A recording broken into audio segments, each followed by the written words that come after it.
Hello everyone, good morning. Welcome back to another new blog, another new day. चलो शुरू करा যাক আর একটা নতুন ব্লগ। তো আজকের দিনটা আমার কাছে খুবই স্পেশাল, কারণ আজকে মায়ের বার্থডে। তো টুকটাক কিছু করার চেষ্টা করছি। সকাল থেকেই প্রিপারেশন শুরু হয়ে গেছে। আর মা চিকেনের থেকে পনির খেতে খুব বেশি ভালোবাসে, তো আমি ভেবেছি আজকে মায়ের জন্য পনিরেরই কিছু একটা বানাবো, একটু অন্যরকম কিছু, মানে পনিরের তরকারি বা ডালনা এইসব বাদ দিয়ে অন্য টাইপের কিছু একটা বানানোর চেষ্টা করছি, যেটা আমি ফার্স্ট টাইম ট্রাই করছি। তো দেখা যাক কেমন কি হয় না হয়। আর আমার অনেক দিন ধরে ইচ্ছে করছে তোমাদের সাথে কিছু রেসিপি শেয়ার করতে। অনেক দিন হয়ে গেল তোমাদের সাথে আমি কোনো রেসিপি শেয়ার করিনি, তো আজকেও পনিরের রেসিপিটা আমি শেয়ার করব। আর কালকে অলরেডি মায়ের জন্য বার্থডে কেক নিয়ে এসে রেখে দিয়েছি। আর আমি যখন কেকটা নিয়ে আসি তখন মা বাড়িতে ছিল না, আর আমি মাকে কিছু বলিও নি। রাতের দিকে মা ফ্রিজ খুলে দেখছে যে আমি কেক নিয়ে এসেছি। তারপরে মায়ের রিয়াকশনটা কি হয়েছিল সেটা মায়ের কাছেই শুনে নেব। তো চলো এখন নিচে যাই, গিয়ে বাদবাকি প্রিপারেশন শুরু করি।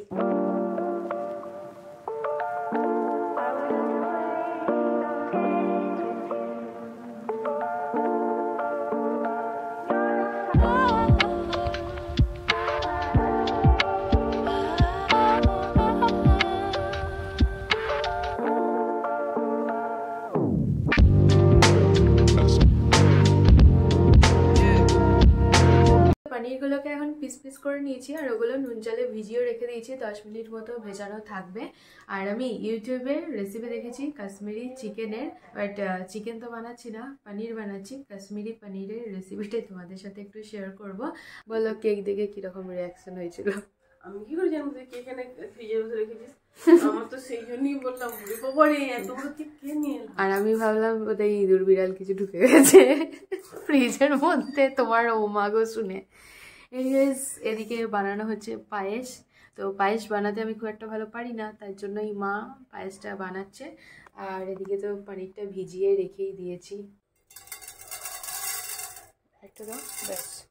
এখন শুকনো খোলায় মৌরি, এদিকে আছে তেজপাতা, আর এই যে শুকনো লঙ্কা, এই তিনটে জিনিস শুকনো খোলায় গরম করে গুঁড়ো করে নেব।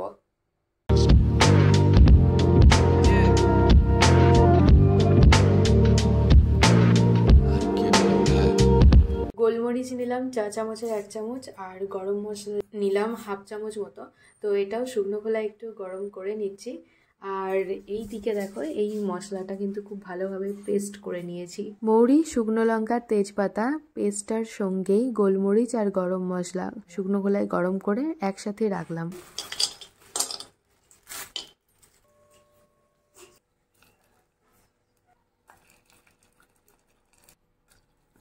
প্রথমেই কড়াইতে পেঁয়াজ দিয়ে দিলাম। তো এখন পেঁয়াজটাকে একটু লাল লাল করে ভেজে নেব।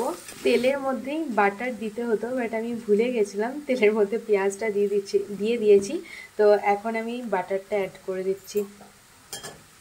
বাটার আর পেঁয়াজ দুটো একসাথে ভাজা হচ্ছে, স্মেলটা এত ভালো আসছে না কি বলবো। যাই হোক, তো আর একটু বাটার আমি অ্যাড করলাম। আমার মনে হচ্ছিল বাটারটা একটু কম হয়ে যাচ্ছে, তার জন্য আরও একটু বাটার অ্যাড করে দিয়েছি। এবারে আমি এর মধ্যে নুন দেব। পেঁয়াজটা লাল লাল করে ভাজা হয়ে গেছে। এবারে আমি এর মধ্যে রসুন অ্যাড করছি, অ্যাড করলাম আদার পেস্ট। তো এটাকে আরও একটুখানি ভেজে নেব। আদা দেওয়ার পর এত ছিটকার কেন। ঘরে বানানো শুকনো লঙ্কার গুঁড়ো অ্যাড করে দিলাম। জল দিয়ে দিলাম। মশলাটা একটু কষানো হবে। এখানে কষানো হচ্ছে মশলা, আর মা এদিকে টক দইটাকে ফেটিয়ে রাখছে। মশলাটা অলমোস্ট কষানো হয়েই গেছে, তেলও উঠে গেছে। এর মধ্যে আমি এই টক দইটা অ্যাড করব। দই দেওয়ার পরে আবারও মশলাটা দিয়েছিলাম কষাতে। এবারে শুকনো খোলায় যে মশলাটা বানানো হয়েছে এই মশলাটা অ্যাড করে দিচ্ছি। শুকনো খোলায় ভাজা মশলাটা অ্যাড করার পর দিয়ে দিলাম জল। দেখো পনিরগুলো কিন্তু আমি ভাজিনি, জাস্ট নুন জলে ভিজিয়ে রেখেছিলাম। অ্যান্ড জানি না এবারে পনিরের টেস্ট কেমন হবে। কেমন হবে মনে হচ্ছে মা? খুব ভালো হবে। খুব ভালো হবে।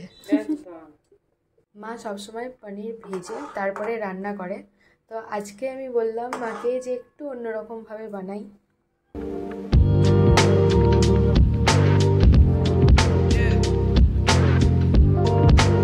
পনির দেওয়ার পর 3 থেকে 4 মিনিট মতো ফুটিয়ে নিয়েছি।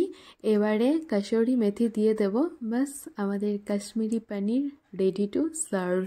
দেখতে তো ভীষণই সুন্দর লাগছে। 1:45 বাজছে। ফাইনালি এতক্ষণে কাশ্মীরি পনির রান্নাটা কমপ্লিট হলো। খুবই সিম্পল অ্যান্ড খুব ইজি রেসিপি, বাট খেতে কেমন হয়েছে এখন অবধি জানি না।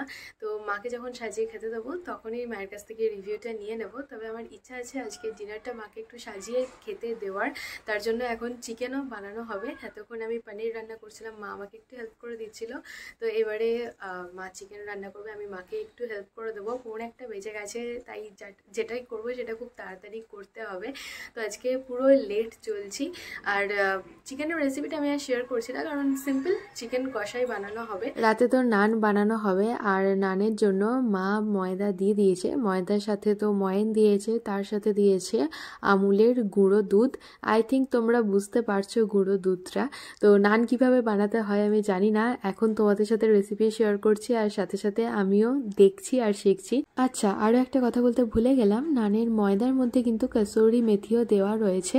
আর এই ভাঁড়ের মধ্যে ছিল টক দই, কিছুটা টক দই তো পনিরে দিয়েছিলাম, আর বাদবাকি পুরো টক দইটাই ময়দা মাখতে লেগে গেছিল। ময়দা মেখে 2 ঘন্টা মতো রাখা হবে। এখন প্রায় 7:30 বাজতে যাচ্ছে, আর এদিকে আমি কেকের বক্সটাও বার করে নিয়েছি। মা একটু সাজুগুজু করছে বার্থডে বলে কথা। যাই হোক, তো মা এখনো অবধি কেকটা দেখেনি, যদিও মায়ের ফেভারিট চকলেট ফ্লেভার, সেই ফ্লেভারেরই কেক অর্ডার দিয়েছি। এটা বেশ নতুনত্ব। Ten ten ten ten ten. কেকটা একটু নড়ে গেছে, বাট ঠিক আছে, কালকে গাড়িতে এসছে জার্কিংয়ে, ওই জন্য একটু নড়ে গেছে।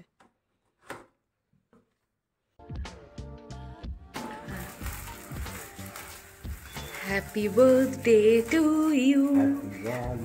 Happy birthday to you, Mama. Happy birthday to you. কিন্তু এটা এত কম কেন জ্বললো? তো আরো বেশি জ্বলে। Happy birthday to you. Happy birthday to you, Ma. Happy birthday to you. Yummy. এবারে তোমায় একটু খাইয়ে দিই। birthday girl.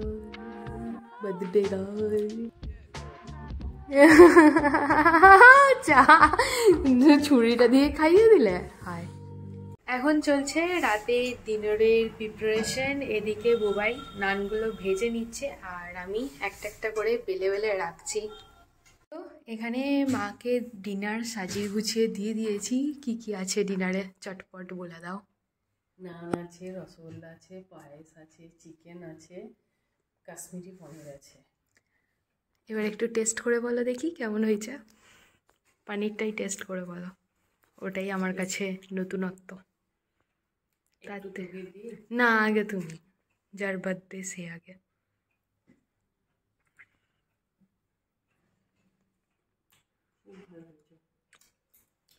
সত্যি?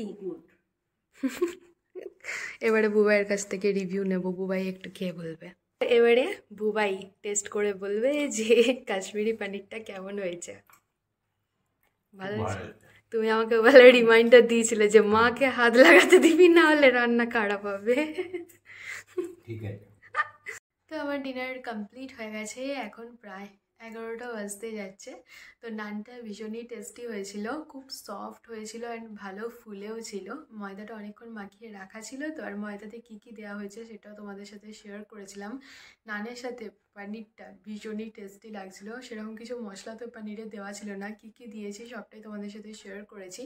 তো ভীষণই টেস্টি হয়েছিল। আর চিকেনটা তো অল টাইম ভালোই হয়, সেটা নিয়ে আর নতুন করে কিছু বলার নেই। আরও একটা জিনিসের রিভিউ দিই। তো এবারে মায়ের জন্য যে বার্থডে কেকটা নিয়েছিলাম, কোনো ব্র্যান্ড থেকে নিইনি, জাস্ট এই লোকাল থেকেই নিয়েছিলাম। কেকটা ভীষণই টেস্টি ছিল খেতে। আমি একটুখানি চাপের মধ্যে ছিলাম যে কেমন হবে না হবে, ফার্স্ট টাইম এরকম লোকাল থেকে কেক নিয়ে এলাম। তো ভীষণই ভালো ছিল খেতে। এনিওয়েজ, এই ব্লগটাকে আর বেশি লং করব না। আজকে মায়ের জন্মদিনটা এইভাবেই কাটালাম, আর সেটাই তোমাদের সাথে একটু শেয়ার করলাম। কেমন লাগলো ডেফিনেটলি কমেন্টে জানিও। আর এই ব্লগটাকে এখানেই এন্ড করে দিচ্ছি। যদি কিছু ভালো লেগে থাকে থাকে তাহলে please do like share and subscribe. অবশ্যই কমেন্টে জানিয়ে দিও যে কেমন লাগলো। কাল আসি নতুন একটা ভিডিও নিয়ে। ততক্ষণে সবাই ভালো থেকো, সুস্থ থেকো, সাবধানে থেকো। অবশ্যই সাবস্ক্রাইব করে আমার পাশে থেকো। তো চলো ফাইনালি আজকের মতো টাটা।